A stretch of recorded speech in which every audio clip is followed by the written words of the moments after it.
अस्सलाम वालेकुम students. Biology first year से हम फर्स्ट लेक्चर में डिस्कस कर चुके थे जी एंजाइम को। एंजाइम का जनरल इंट्रोडक्शन हमने देख लिया था कि एंजाइम क्या होता है, किस तरीके से मैंने आपको डिफाइन बताई थी बेसिक एंजाइम की। These are biologically active proteins, ये बहुत तेज़ी से जिंदा जानदारों में पाई जाने वाली बहुत तेज़ी से काम करने वाली प्रोटीन्स हैं that tremendously increase the rate of reaction, जो रिएक्शन की रफ्तार को बहुत ज़्यादा बढ़ा देती हैं and are specific for the type of reaction, और हर रिएक्शन के लिहाज से बहुत ज़्यादा स्पेसिफिक होती हैं। ठीक है, उसके बाद स्टूडेंट्स हमने बात की थी अबाउट एंजाइम्स, एंजाइम के स्ट्रक्चर के बारे में। एंजाइम के स्ट्रक्चर्स के बारे में जब हम देखते थे तो मैंने कहा था हम एंजाइम को कंपेयर करेंगे एक बस से। मैंने पूरी एक डायग्राम ड्रा की थी। एंजाइम हमारी बस है, जिस तरह बस की सीट होती है, एंजाइम की जो सीट थी उसे एक्टिव साइट कहते थे, और जो एंजाइम पर पैसेंजर आके बैठता था उसे सबस्ट्रेट कहते थे। यानी बस भी हो गई, सीट भी हो गई, पैसेंजर भी हो गया। बच्चे नेक्स्ट चीज़, बस को चलाने के लिए क्या चाहिए होता है? ड्राइवर। और एंजाइम को चलाने के लिए जो चीज़ चाहिए थी, जो ड्राइवर चाहिए था एंजाइम को चलाने के लिए, उसे हम क्या कहते थे? उसे कहते थे कोफैक्टर। क्या कहते थे? कोफैक्टर। तो हमारा जो आज का टॉपिक है बहुत इंपॉर्टेंट, कोफैक्टर के कोफैक्टर क्या होता है बच्चे वो डिफाइन करता है।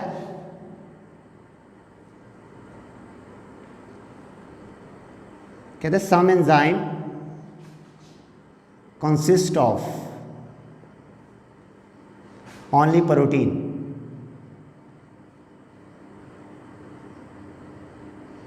स्टूडेंट वो कह रहा है कि कुछ एंजाइम तो सिर्फ प्रोटीन से बने होते हैं, यानी only protein, but some enzyme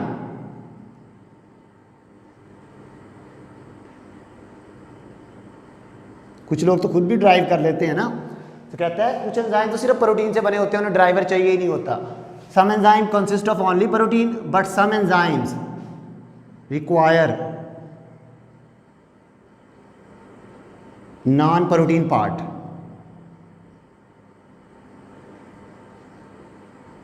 non-protein part for their proper functioning, for their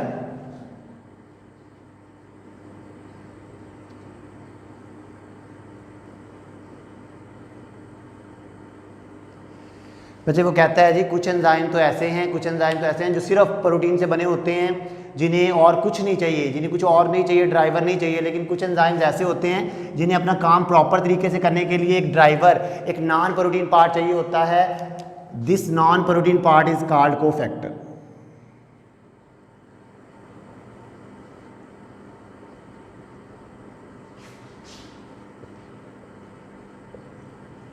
is called cofactor. इस नॉन प्रोटीन पार्ट को साइंटिफिक टर्मिनोलॉजी के अंदर क्या कहते हैं? जिस नॉन प्रोटीन पार्ट को कहते हैं कोफैक्टर। ठीक है, तो हमारे पास कोफैक्टर क्या है? कुछ एंजाइम्स ऐसे होते हैं जो प्रोटीन से बने हुए हैं, उन्हें और कुछ नहीं चाहिए, नथिंग एल्स, उन्हें और कुछ रिक्वायर नहीं है। जिस तरह कुछ लोग खुद ड्राइव कर लेते हैं बस को, उन्हें और ड्राइवर की ज़रूरत नहीं होती। जबकि कुछ एंजाइम्स ऐसे होते हैं जिन्हें ड्राइव करने के लिए एक ड्राइवर चाहिए होता है, एक नॉन प्रोटीन पार्ट चाहिए होता है। उस नॉन प्रोटीन पार्ट को स्टूडेंट हम साइंटिफिक टर्मिनोलॉजी में क्या कहते हैं? कोफैक्टर। ये थी हमारे पास कोफैक्टर की डिफाइन। अब आ जाता है जी कोफैक्टर की इंपॉर्टेंस, कि कोफैक्टर इतना ज़्यादा इंपॉर्टेंट क्यों है।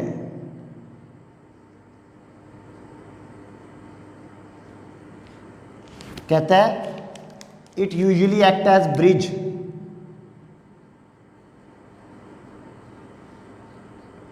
it usually act as a bridge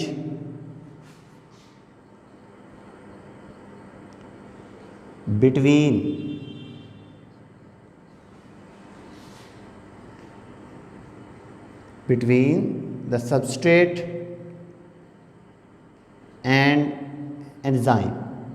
कहता है जी कोफैक्टर ड्राइवर इतना इंपॉर्टेंट है कि अगर हमने यही कहा था ना कि एंजाइम का काम क्या है? कि सबस्ट्रेट को तोड़ना, सबस्ट्रेट को उसकी मंजिल पर पहुंचाना।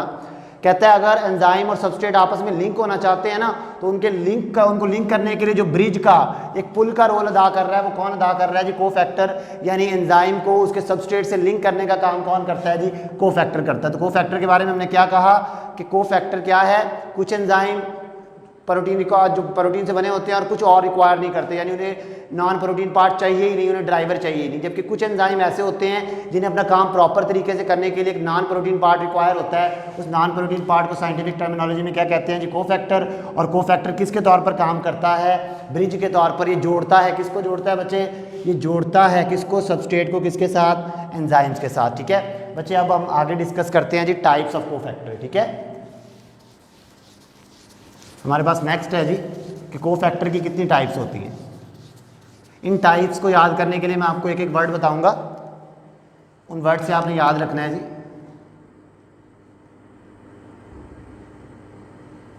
Types of cofactor, types of cofactor.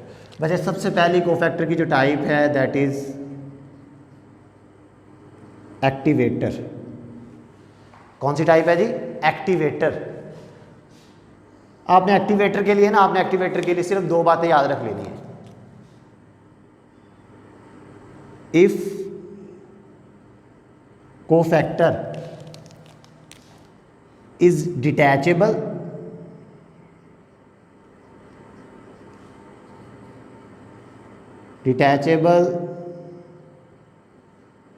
Inorganic ion, यानी अगर कोफैक्टर के पास ये दो करैक्टर है ना, कोफैक्टर के पास ये दो करैक्टर है, एक तो वो क्या है? डिटैचेबल है। डिटैचेबल का मतलब है वो एक दफ़ा अटैच हो सकता है और फिर अपने आप को एंजाइम से डी अटैच भी कर सकता है, एंजाइम से उतर भी सकता है, दोबारा वापस उतर सकता है। और दूसरा वो इनऑर्गेनिक आयन है। तो ऐसे कोफैक्टर को हम साइंटिफिक टर्मिनोलॉजी में क्या कहते हैं जी? एक्टिवेटर। क्या कहते हैं? एक्टिवेटर। इसकी एग्जांपल अगर हम लोग मेंशन करना चाहें यहाँ पे, तो इसकी एग्जांपल आ जाती है जी हमारे पास मैग्नीशियम 2+, जिंक 2+ और आयरन 2+। ये सारे के सारे इनऑर्गेनिक आयन हैं और साथ साथ ये क्या हैं? डिटैचेबल भी हैं, यानी लग कर उतर भी सकते हैं। तो आपने एक्टिवेटर के लिए सिर्फ दो वर्ड याद रखने हैं। इफ़ कोफैक्टर इज डिटैचेबल, यानी एक दफ़ा वो अटैच हो सके और फिर डी अटैच हो सके, detachable inorganic ion, it is called activator. For example magnesium 2+, zinc 2+, iron 2+। ये सारे के सारे इनऑर्गेनिक आयन भी हैं और साथ साथ क्या हैं जी? डिटैचेबल हैं, यानी एक दफ़ा एंजाइम के साथ अटैच होकर अपने आप को डी अटैच कर सकते हैं। सेकेंड टाइप स्टूडेंट जो हमारे पास है दैट इज़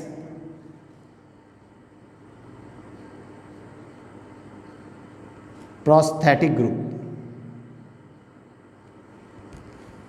और थर्ड भी मैं साथ ही मेंशन करता हूं क्योंकि हमने इन्हें एक जैसा डिफाइन करना है। थर्ड है जी हमारे पास कोएंजाइम। ठीक है, first activator, then prosthetic group, then coenzyme. इनके लिए आपने सिर्फ एक एक वर्ड याद रखना है, सिर्फ एक एक word. If cofactor is strongly or covalently bonded to enzyme। कहता है जी अगर कोफैक्टर एंजाइम के साथ काफ़ी स्ट्रांगली या कोवलेंट बॉन्ड के जरिए अटैच होता है तो ऐसे कोफैक्टर को साइंटिफिक टर्मिनोलॉजी में हम क्या कहते हैं जी?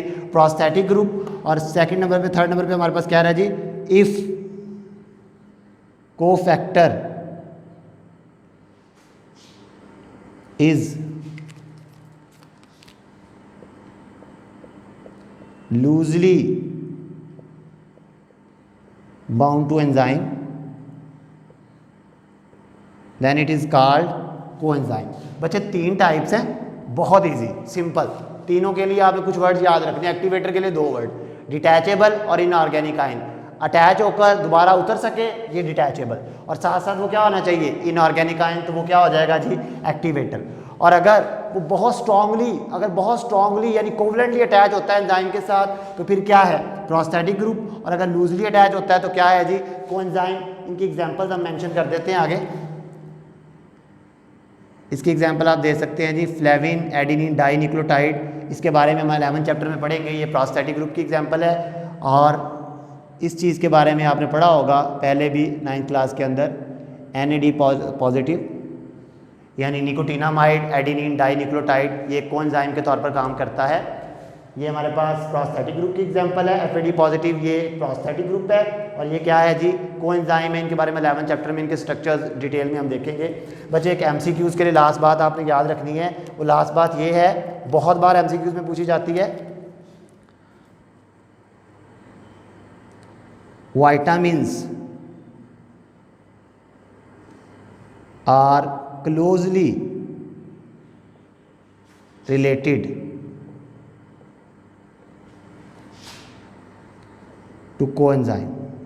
अक्सर अवकात वो पूछ लेता है जी, ये चीज़ MCQs में आती है बच्चे, अक्सर अवकात वो पूछ लेता है पेपर में, vitamin are closely related to, आपको ऑप्शन दे देगा जी एक्टिवेटर, प्रोस्थेटिक ग्रुप, कोएंजाइम, ठीक है, या इस तरीके से भी पूछ लेगा coenzymes are closely related to vitamins, proteins, lipid, carbohydrate. तो याद रखिएगा वाइटामिन्स बड़े क्लोजली रिलेटेड होते हैं कोएंजाइम के साथ, इनका स्ट्रक्चर बहुत मिलता जुलता है आपस में, इनकी फंक्शनिंग बहुत मिलती जुलती है। बच्चे नेक्स्ट लेक्चर में हम पहले इसे रिकॉल करेंगे फिर आगे जाएंगे। अल्लाह हाफिज़।